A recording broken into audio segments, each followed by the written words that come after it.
Hello, hello, welcome back. Steph here. Oh goodness, I have got a good topic for you. Actually, I think all my weekly episodes are good topics, but I wanted to share with you today a tool that I give all my clients. Well, I'd say most of my clients that I work with, because one thing they often ask me is, how can I reconnect with a part of me that I knew existed once but has been buried deeply under a pile of stuff? And that stuff is layer upon layer upon layer of life. And I know that that woman existed, but I can't find her. I can't connect to her anymore.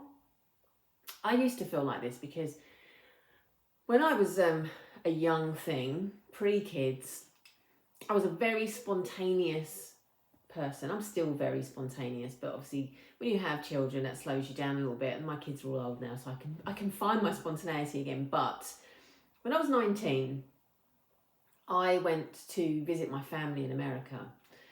And I came back and decided, no, that's it. I'm going to go live in America now. No, that's what I want to do. 6 weeks later, I was on a plane and I was going to live in America because that's what I decided was going to happen. So there you go. That is exactly what was going to happen. I found a way of doing it. And the only way of doing it back then was to become an au pair. So that's what I did. I had never any plans to be in childcare, but that was my way in. And I went to live with a really lovely family in Cleveland, Ohio. That was the closest I could get to my family in Philadelphia, and it was still a 12-hour drive away, but it was the same continent. So I was now living in America, and I was enjoying having my best life. I was able to let go of all the crap of what people expected of me, because I went into a country and there was no expectation of me whatsoever. I could be whoever I wanted to be. And I lived a very free 11 months being Steph, the 19/turning 20-year-old. Now, part of this story is that during my time in America, my sister got sick, and this is where her cancer diagnosis was discovered. And my trip in America was brought short because I came home to be with her before she passed away. But in that 11-ish months I was there, oh my goodness, did I have the time of my life. Like I said, I stepped in, I was who I wanted to be, I didn't put conditions, I didn't judge myself. I felt like I had rebooted as I stepped off that plane and stepped into a whole new life. Now, essentially, I was still the same person. I just had a less restricted way of being, because I didn't have people around me that had expectations of me and of how I should be in the world. So fast forward a few years after that, I came back. Obviously, I lost my sister. That was one massive blow. And then I went on to have my beautiful children, my 3 boys. And the spontaneity spark just seemed to be gone. I couldn't find her anymore. I couldn't find that piece of me that was trapped under a whole pile of coats. And you may know what I mean by that metaphor, and you may have no idea what I mean by that. But back in the day when I was a kid, we would have people over to the house, family, friends, or whatever. All their coats would be put on the bed, and you would just have this big pile of coats. I remember me and my sister used to like going to jump on them all. But I would visualise like I was laying under these pile of coats, and every coat represented another layer of life versus another layer. And I've now got Shrek in my head saying, Donkey saying, life is like an onion. And it is, it's layers, it's just stuff. And some of those layers are really important and really, really valuable to your life. And some of the layers, whilst they have their part to play and are of equal value, they may not be showing up for you in your life, in your world, in a way that is helpful to you at this moment in time. And the skill to be able to reconnect to who you are is to first of all be able to see all those layers for the beautifulness that they are, collateral beauty of our entire life, but also to be able to peel back and start to find ourselves under them while still maintaining the lessons that we've got from receiving those layers. I hope you're still with me. reconnecting to ourselves is about reconnecting to all that we already are and finding parts of ourselves that have been lost under that pile of coats, as well as deciding who we want to be so that we live that aligned life, aligned to our values, aligned to the woman that we want to be as we move forward. And that 19-year-old Steph was so fucking brilliant. Like, she was like, I'm going to do this. Watch me roar. And I just lost the connection to her. I'd got stuck under these coats of parenting, of sadness, of grief, of divorce. All of this stuff was kind of holding me down in a position where I couldn't fly. It was like my wings had been clipped. So part of the process was starting to heal from a lot of those things, of course, and it isn't just as simple as going, oh yeah, this happened, I'm going to peel that back and all's good. You know, some of it is very profound and needs a period of healing.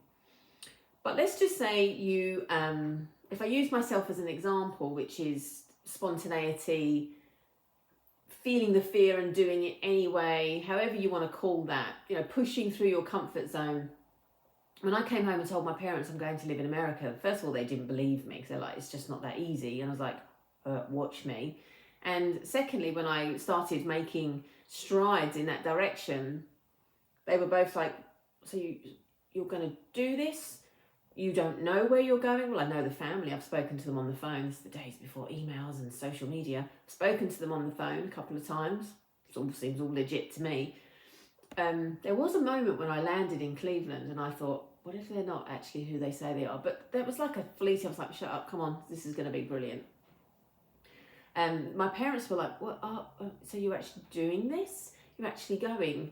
And yeah, I went and did it. I didn't listen to what anybody else said. I knew this was the right move for me. My gut feeling was go and have this time. So I did. But in my later years, I couldn't connect to that version of me. I couldn't find her. She was there. I knew she was there, but she was really sad and she was really bogged down. But if we want to work with, or we want to recapture the essence of that. So let's just say in my life now, I want to do something really spontaneous and it's a decision I have to make really, really quickly. And wise Steph or fearful Steph steps in and says, well, actually, should you be making these decisions like this right now? Should you not be considering X, Y, Z in this scenario? I want to bring forward some of 19-year-old Steph into this conversation. So it's a little bit of inner child here I'm talking about as well, because I believe inner child is everything from yesterday beyond backwards. You know, it's any part of our history, any part of us that shows up. So if there's a part of me that's saying, no, that's a risky decision, what if, what may, I want to bring 19-year-old Steph into the scenario there and get some of her spontaneity. I want to get some of her fearlessness into the mix to help me make this decision.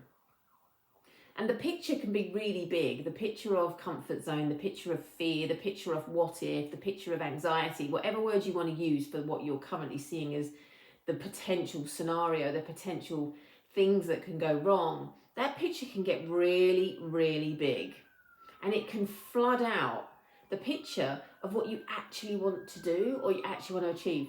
So if we were to put two actual photographs side by side, and one of them was the picture of what you want to achieve. So let me use myself as an example. Standing on a stage in front of 60 women. Let's use that as an example because I'm going to be doing that in May at my Disconnect to Reconnect event. Little mention there.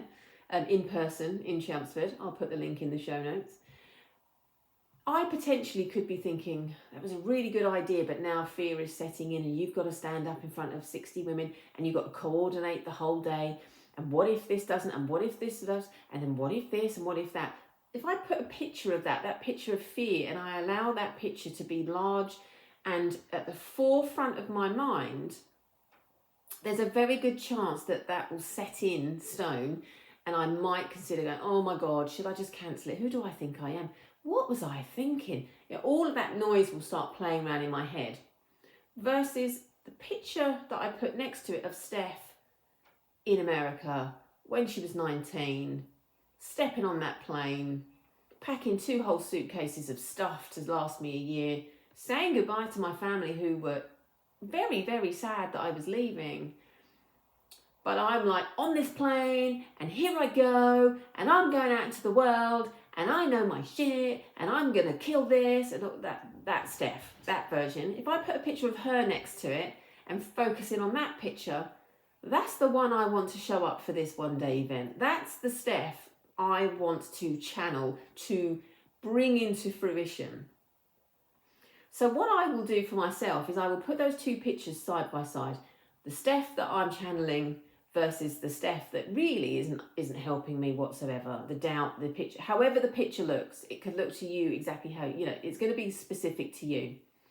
Now we can put those 2 pictures next to each other, and what I would do is I'd start to switch those pictures out, and I would start by looking at the old picture, and then I would maybe start to make it a little bit out of focus. I would look at the other picture of me killing it, and I would start to make that brighter, more vibrant. Then I would look again at the other picture, and then I would take the colour out of it, make it black and white. Then I'll look at the picture of Steph killing it, and I'm going to make it bigger. I'm going to make it even bigger now. It's going to be even more vibrant. Then I'm going to look at the picture of the fear and the doubt, and I'm going to shrink it. You know how you pinch and you shrink images down? I'm going to start pinching it and shrinking it down. Then I'm going to look at the picture of me stepping into my power, and I'm going to make it even bigger. But I'm going to put it onto a freaking cinema screen now. That's how big it's going to be. Then I'm going to look at the other picture, and I'm going to take the sound out of it if there's any sound, or I'm going to take the essence out of it. I'm going to make it even more blurry, and it's really small now, and it's really becoming quite insignificant. But then I'm going to look at the other picture, and the sound is going to be louder. I'm going to turn the volume up. I'm going to make it move now, and I'm going to actually see her in action, and I'm going to feel her strength. I'm going to feel her power. Then I'm going to look to the other image, and it's just gone. It's just a blip. It's just disappearing into the atmosphere, never to be seen again. I can't recall it anymore. It's just really not there, because the other picture is now so big that I'm going to step into it. And as I step into it, I feel and I channel all of those feelings of do it, do it, do it. And you can see how by switching constantly, switch, switch, switch, switch, you take the power out of the image that is really not useful to you. Because the what ifs are still going to be there, but they're just keeping us small. They're not helping us to move forward. The image that we're conjuring up in our head has been there. We have experienced that. That is actually factual. I have felt that before. Therefore, I know I can channel that again. I know that version of me is in there because she is me and I am her. It's a very powerful technique. Where we place our attention, we will follow. What we give air to becomes bigger. That seed that we plant becomes a tree before we know it, if we keep watering it and we keep playing it over and over again.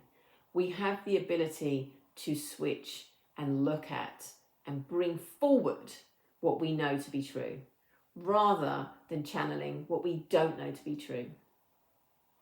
So just for today, I would love you to think about a time in your life now where you are mulling over things and you don't believe in yourself, you don't believe you have the capabilities, you don't believe you have the resources to be able to move yourself through that. Maybe you're not making a decision because of the what ifs. Maybe you're putting something off because you don't know if you've got what it takes to get yourself through that. And then I want you to sit and think about, ponder on a time when you had the resources, you had the skill sets, and you used them and you were successful. And do exactly what I just said. Put the images together, flick between the two, make those subtle but powerful changes, and then step in to that person that you have always been, but she's been lost under a pile of frickin' coats. Until next